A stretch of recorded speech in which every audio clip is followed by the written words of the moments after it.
அஸ்ஸலாமு அலைக்கும். Third day இஃப்தியாருக்கு தான் வந்து ப்ரிப்ரேஷன் பண்ணுறதுக்காக வந்து ஒரு 5 o'clock தான் கிச்சன் பக்கமே நான் வந்தேன். இஃப்தியார் பார்த்திங்கன்னா எனக்கு என்ன செய்யுதுன்னே தெரியல. சரி சிம்பிளாக செஞ்சுக்கலான்னு சொல்லிட்டு தான் நான் வெறும் வடைக்கும் நோம்பு கஞ்சி வச்சு நம்ம மட்டும் நோம்பு திறந்துடலான்னு நினச்சிட்டு இருந்தேன். ஏன்னா என் மகன் பார்த்திங்கன்னா பள்ளிவாசல்லையே வந்து நோம்பு திறந்துடுவான். இவங்க வந்து கடையிலேயே நோம்பு திறந்துடுவாங்க.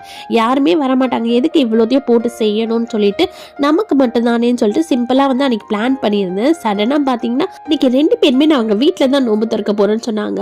சரி என்ன பண்ணுறதுன்னு தெரியல, இருக்கிறத வச்சு அட்ஜஸ்ட் பண்ணலான்னு சொல்லிட்டு தான் வீட்டில் கொஞ்சம் பாஸ்தா இருந்துச்சு. அது வந்து ஒயிட் சீஸ் பாஸ்தா கொஞ்சம் செஞ்சுட்டு என் மகனுக்கு வந்து கடல் பாசி கேட்டுட்டு போயிட்டான்.